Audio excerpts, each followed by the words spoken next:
Pregnant सास। देखो मीरा, माँ का पूरा ख्याल रखना है, उनसे अब काम नहीं होता है। क्यों, क्या हो गया है? तुम्हारी माँ तो हट्टी कट्टी दिख रही है, पूरी शादी में घोड़ी की तरह नाची है, अब क्यों काम नहीं होता उनसे? वो माँ प्रेग्नेंट है ना, बच्चा होने वाला है। मैं कभी भी भाई बन जाऊंगा इस साल के अंत तक। क्या बोल रहे हो? वो सर पर हाथ रखकर बैठ जाती है। यार, पहले क्यों नहीं बताया? कैसा मजाक है ये? झूठ बोल रहे हो ना? हाँ, झूठ बोल रहे हो ना? तभी ससुर की आवाज आती है। बहू, पानी गरम कर दे, तेरी सास को दवाई देनी है। समय पर दवाई ना दी तो परेशानी हो जाएगी। और हाँ, जरा काजू पीस कर दूध में मिलाकर ले आना। तेरी सास खुद से तो अपनी संभाल करेगी नहीं। हे भगवान, ये मैं क्या सुन रही हूँ? ये ससुर जी को क्या हो गया है? मैं क्या सोच कर आई थी? हाय रे, मैं तो किसी को मुंह भी नहीं दिखा पाऊंगी। अब ये रोना धोना बाद में करना, पहले गर्म पानी कर दो, माँ को दवाई देनी होगी। और हाँ, रात को माँ के पैरों में तेल लगा देना। बहू को गुस्सा आ जाता है, वो बड़बड़ करती किचन में जाती है जहाँ उसका ससुर खड़ा होता है। एक बड़ी जिम्मेदारी है हम सबके सर ऊपर। इस उम्र में माँ बनना खतरे से खाली नहीं होता। हाँ हाँ पता है, तो क्यों बन गई माँ? अरे खतरे से कम नहीं है तो क्या जरूरत थी लल्ला पैदा करने की? कैसी बात कर रही हो बहू? क्या तुम खुश नहीं कि घर में एक नया मेहमान आएगा, छोटे छोटे पैरों से पूरे घर में घूमेगा? पिताजी, ये हाथ जोड़े आपके, आप यहाँ से जाओ। ये शायरी बाद में बताना, अभी मैं पानी गरम करके थर्मस में दे देती हूँ। सारा दिन पिलाते रहो गरम पानी। और हाँ, ये बच्ची की बात बार बार मुझसे कोई नहीं करेगा। बहू का पारा अब चढ़ा ही रहता था। वो काम तो सारा करती, लेकिन किलस किलस कर। मीरा सारे काम से फुर्सत पाकर बैठी होती है कि माँ का फोन आ जाता है। बेटा, बहुत बड़ी जिम्मेदारी है तेरे सर पर, अच्छे से निभाना। ससुराल में हर किसी को खुश रखना वैसे तो मुश्किल है, लेकिन भगवान ही हिम्मत देता है बहू को हर कुछ सहकर सबको खुश रखने की। क्या बड़बड़ किए जा रही हो माँ? जानती भी हो कि यहाँ क्या चल रहा है? मेरी सास, अरे तेरी सास तो देवी है देवी। कितने खुश हो रहे थे सारे तेरी सूरत देख देख कर। पता नहीं जैसे बहू नहीं कोई मन मांगी मुराद मिल गई हो उन लोगों को। अरे बात तो पूरी सुनो। मन मांगी मुराद तो पूरी हुई है। अरे मेरी सास को बच्चा होने वाला है, प्रेग्नेंट है वो। क्या बकवास कर रही है मीरा? ये बात किसी को कहना मत। मुझे तो बता दिया, लेकिन अब अपनी जबान सिल ले। कहाँ है तेरी सास? बात तो करा मेरी। पूछू जरा, पोता पोती खिलाने की उम्र में खुद का बच्चा खिलाने का शौक कहाँ से आ गया?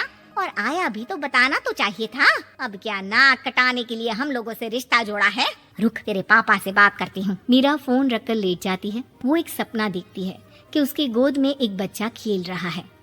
भाभी की गोद में कितना खुश दिख रहा है ना? लग ही नहीं रहा कि भाभी है। मैं तेरे लिए क्या लाया हूँ, सोने की बालियाँ। तेरी शादी में तो मैं बुढ़ा हो जाऊंगा ना। अरे कैसी बात कर रहा है बेटा, इसकी जिम्मेदारी तो तू ही लेगा। हम लोगों का तो कोई भरोसा नहीं, कब ऊपर वाला उठा ले। बहू को सास को देख देख कर गुस्सा आ रहा था। तभी वहाँ पड़ोसन आ जाती है। अरे बहू, तुझसे तो पूछने से भी डर लगता है कि कब खुशखबरी सुना रही है। अब तो अपनी 1 महीने की ननद की ही जिम्मेदारी संभाल ले, बहुत है। अपने जेवर भी रख देना और पैसे भी जमा करना शुरू कर दे। वो बात आगे बढ़ाती उससे पहले ही बहू जोर से चिल्लाकर उठ जाती है। नहीं नहीं नहीं नहीं, मैं अपने जेवर किसी को नहीं दूंगी। अरे कौन ले रहा है तुम्हारे जेवर? तुम औरतें भी ना सपने में भी जेवर ही संभालती रहती हो। मैंने जो सपना देखा है ना, सुनोगे तो होश उड़ जाएंगे। अच्छा, तुम अपना सपना बाद में बताना, पहले मेरा सुनो। कल मैंने इतना अच्छा सपना देखा, इतना अच्छा सपना देखा कि अगर वो पूरा हो जाता है ना तो मैं तुम्हारे लिए रानी हार बनवा दूंगा। बहू अब सारे गम भूलकर पति का सपना सुनने में लग जाती है। अरे क्या सपना था, बताइए ना। बोलिए भी तो, क्या सपना है? मैं पूरा कर दूंगी अगर बात रानी हार की है तो। बोलिए बोलिए। मैंने रात को सपना देखा कि माँ को बेटी हुई है और मुझे बहन। सच्ची, इस घर में बेटी हो जाए तो मैं तो झूम ही उठूं। मीरा का मुंह बन जाता है। वो चुप हो जाती है और सपने की बात याद करती है कि बेटी हुई तो उसे ही अपने गहने उसे देने होंगे। फिर तो रानी हार की जरूरत पड़ेगी ही। भाई लड़की बड़ी होगी, उसकी शादी होगी तो जेवर तो चढ़ाने ही होंगे ना। कहाँ से आएंगे वो? कितने समझदार हो तुम मीरा। मैंने भी यही सोचकर तुम्हारे लिए रानी हार लेने का सोचा था। अरे फूटी किस्मत मेरी जो ऐसा परिवार मिला। मेरे पापा की तो मैं अभी क्लास लगाती हूँ, जो सब जानते हुए भी ऐसे परिवार में मेरी शादी कर दी।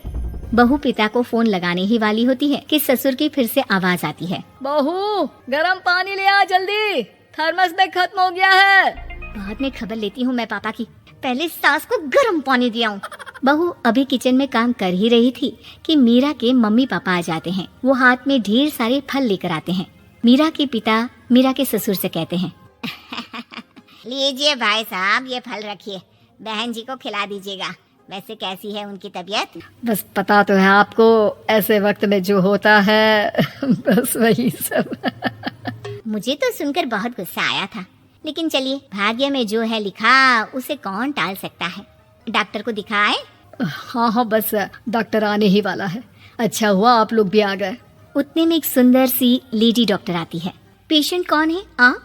अरे नहीं जी, मैं तो बहू हूँ इस घर की। मैं तो अभी सोच भी नहीं सकती पोता या पोती के बारे में।